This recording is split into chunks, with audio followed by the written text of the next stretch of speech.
মেহেরপুরের গাংনী উপজেলায় জাতীয় ভোক্তা অধিকার সংরক্ষণ অধিদপ্তরের অভিযানে ৩টি প্রতিষ্ঠানের কাছ থেকে মোট ১,৭৫,০০০ টাকা জরিমানা আদায় করা হয়েছে। সোমবার দুপুরে গাংনী বাজারে এই অভিযান পরিচালনা করেন জাতীয় ভোক্তা অধিকার সংরক্ষণ অধিদপ্তর মেহেরপুরের সহকারী পরিচালক মামুনুল হাসান। তিনি জানান, অভিযানে অনুমোদনহীন ও মেয়াদোত্তীর্ণ কসমেটিক্স বিক্রির দায়ে আকমল স্টোরের মালিক আসিফের কাছ থেকে ১ লাখ টাকা জরিমানা আদায় করা হয়। এছাড়া অস্বাস্থ্যকর পরিবেশে মিষ্টি প্রস্তুত ও বিক্রির অভিযোগে আমিন মিষ্টান্ন ভান্ডারের মালিক রাশেদুল ইসলামের কাছ থেকে ৫০,০০০ টাকা এবং মেয়াদোত্তীর্ণ ওষুধ বিক্রির দায়ে এসএস ফার্মেসির মালিক মফিজুর রহমানের কাছ থেকে ২৫,০০০ টাকা জরিমানা আদায় করা হয়। ভোক্তা অধিকার সংরক্ষণ আইন ২০০৯-এর ৩৭ ও ৫১ ধারায় অভিযুক্ত ৩ প্রতিষ্ঠানের মালিককে দোষী সাব্যস্ত করে এই জরিমানা আদায় করা হয়েছে বলে জানান তিনি। অভিযানে জেলা কৃষি বিপণন কর্মকর্তা তারিকুল ইসলাম, স্যানিটারি অফিসার মশিউর রহমান, সেনাবাহিনী ও পুলিশ সদস্যরা উপস্থিত থেকে সহযোগিতা করেন। জনস্বার্থে এই ধরনের অভিযান অব্যাহত থাকবে বলেও জানান সংশ্লিষ্ট কর্তৃপক্ষ।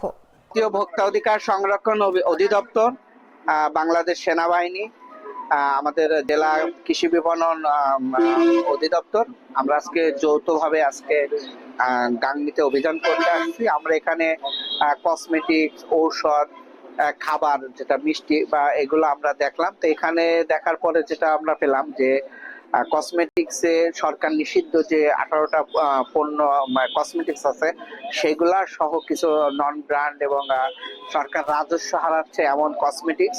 তাই এই কারণে ওনাকে 1 লাখ টাকা জরিমানা করা হয়েছে। এবং আমরা একটা মিষ্টির দোকান দেখলাম এখানে, আমিন মিষ্টান্ন ভান্ডার, যেটা আসলে একেবারেই অনুপযুক্ত। ওনাকে ৫০,০০০ টাকা জরিমানা করা হয়েছে এবং ওনাকে 2 মাসের মধ্যে উনি কথা দিয়েছে এবং কমিটির, এখানে বাজার কমিটির সদস্যরাও তারাও ছিল। আর আমাদের এই অভিযান কার্যক্রম অব্যাহত থাকবে। একই সাথে মেসেজ যে এই ধরনের ঔষধ বা নকল ভুয়া কসমেটিক্স বা বিক্রয় নিষিদ্ধ কসমেটিক যদি কোনো বিক্রি হয় এখানে, তাহলে আমরা এরপরে আরো কঠোর ব্যবস্থা গ্রহণ করব। আমার একটা স্মার্ট সিদ্ধান্তে 25% গ্যাসের খরচ কমেছে। ভাবছেন কিভাবে? সাধারণ গ্যাস স্টোভ বদলে আমি এনেছি আরএফএল গ্যাস স্টোভ। এর সাইন্টিফিক নজল ও ব্রাস বার্নার ক্যাপ সমানভাবে তাপ ছড়িয়ে রান্না করে দ্রুত। তাই গ্যাসও বাঁচায় 25%, টাকাও বাঁচে 25%। আরএফএল গ্যাস স্টোভ, নিরাপদ ও গ্যাস সাশ্রয়ী।